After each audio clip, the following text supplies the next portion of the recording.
Today, we're diving into a really controversial new law in India, one that's being called a huge step backward for human rights. This isn't just about legal text, it's about something deeply personal, who we are, and how the state gets to define us. Let's break it down.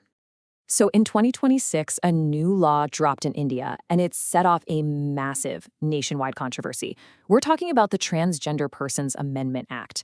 And today, we're going to unpack what this law actually does, why so many people are fighting against it, and what this all means for the future of equality in India.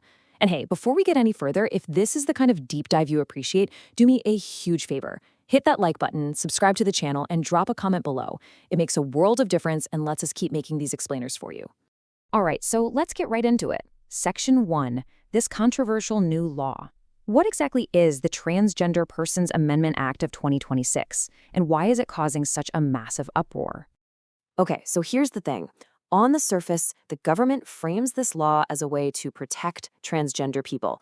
But when you look closer, the reality is, well, it's a completely different story. It has been absolutely slammed by activists, legal experts, and human rights groups.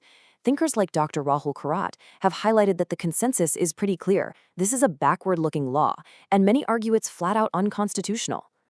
Now, to really get why this is such a big deal, we have to rewind a bit. This isn't happening in a vacuum. The fight for transgender rights in India has been this long, hard journey full of incredible progress. And that's exactly why this new law feels like such a gut punch, a major setback. So let's look at the timeline. Back in 2014, there was this massive landmark victory, the Nalsa Supreme Court case. It was huge. It officially recognized a third gender and, crucially, the right to self-identification. Fast forward to 2019, and the original Transgender Persons Act, while not perfect, still kept that core idea of self-perceived identity.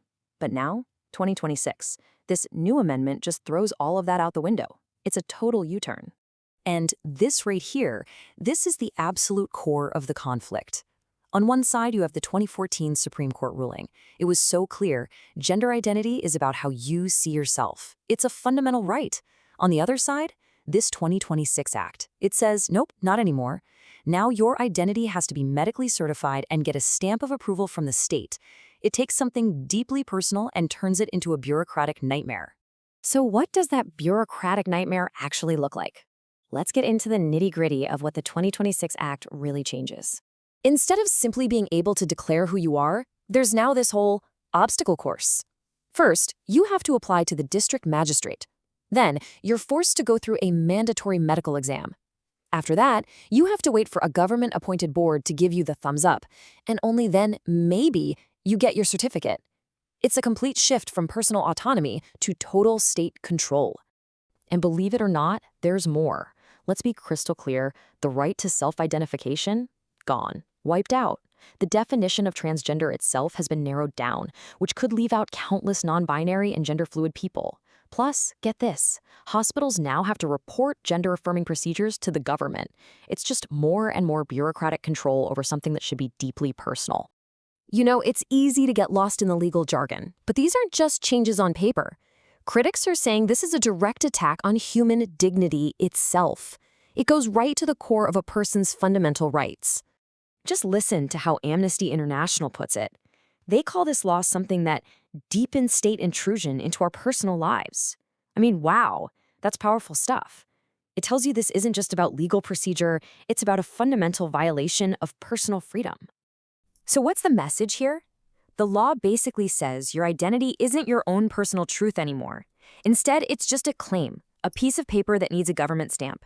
And for so many, that feels like a complete invalidation of who they are. And this brings up a huge concept, bodily autonomy. It's a pretty simple idea, right? It's the right to decide what happens to your own body without anyone forcing you. By making medical exams mandatory, the state is basically saying, we get to decide. It completely undermines that fundamental right to choose what's right for you and your own body. And this isn't just about feelings or principles. Legal experts are pointing to the Indian Constitution and saying this law is in direct violation of it. They're citing three big ones. Article 14 for equality, Article 19 for freedom of expression, and the big one, Article 21, the right to life and personal liberty, which the courts have said absolutely includes the right to live with dignity. And here's the legal mic drop. This new act flies directly in the face of the Supreme Court's Nalza judgment. The highest court in the land already said self-identification is a fundamental right. So for the legislature to come in and pass a law that just ignores that, well, for many legal scholars, that's a massive constitutional red flag. Okay, so with all this backlash, what's the solution? What's the path forward? Well, activists and experts have a pretty clear roadmap for what needs to happen to get things back on track. The list of suggested reforms is pretty comprehensive.